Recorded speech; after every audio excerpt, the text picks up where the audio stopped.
Un TikToker a voulu s'essayer à la chose, mais je crois qu'il se fouvoie.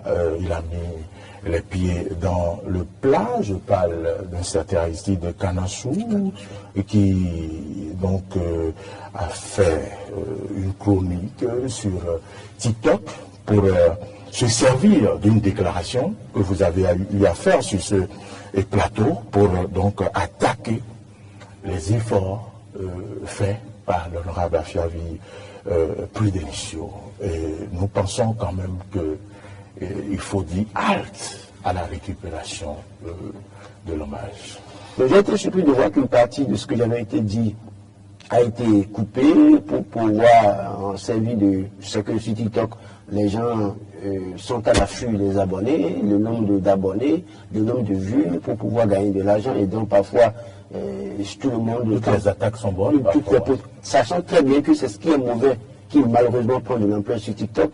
Et donc du coup, quand vous en arrivez à attaquer quelqu'un, vous faites quelque chose sur TikTok, ça prend automatiquement. Quand aller sur TikTok, publier quelque chose de bon, c'est souvent difficile que ça prenne rapidement. Mais quand c'est pour s'attaquer à quelqu'un, ou c'est les attaques, les invectives et autres là, ça prend automatiquement, ça devient viral. Si la dame, si le promoteur auquel ce monsieur-là veut s'attaquer aujourd'hui, et disait, ok, étant donné qu'on ne gagne plus rien dans cette affaire, et que c'est devenu pratiquement une passion pour nous aussi, soutenir ces jeunes-là, les permettre de faire leur travail, s'ils fermaient leur entreprise, s'ils fermaient tout, et qu'ils laissaient... Vous allez devenir... Voilà, s'ils fermaient, vous allez devenir... Voilà, on va devenir TikToker. Voilà. C'est qui Peggy sera peut-être devenu comme lui aussi. Prenez Peggy, arrachez-lui le journalisme, il n'était plus rien. Peggy va vous dire, mais c'est comme si vous l'avez tué, c'était un mort vivant. Donc, lui permettre déjà de faire son boulot, c'était un grand soulagement déjà pour lui, c'était la première des choses qu'on pouvait lui faire. Ok? Et donc, ceux qui font ce travail-là, il ne faut pas tout de suite les condamner non plus. Pour finir, c'est quoi? C'est que si on commence à attaquer ceux-là, attaquer ceux qui nous donnent du boulot, qu'est-ce qui va se passer finalement?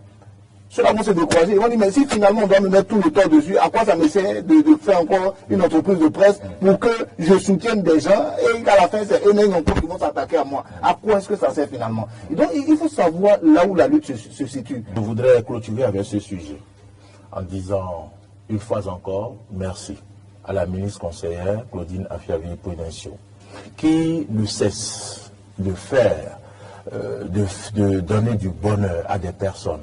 Oui, ce n'est pas que de Peggy qu'il s'agit, il s'agit également des orphelins. Et elle ne cesse de faire des dons dans des orphelinats. Elle a offert des bancs dans des écoles. Elle en fait beaucoup. Et je pense quand même qu'il est inutile de vouloir déblatérer sur ces personnalités politiques qui font un peu plus. Parce que dans ces écoles, il y a vos enfants, il y a nos cousins, il y a peut-être nos neveux qui sont là-bas. Que vos efforts ne s'émoussent pas. Faites-en encore autant que vous le pouvez et n'écoutez pas les ragots, comme on le dit. On va avancer.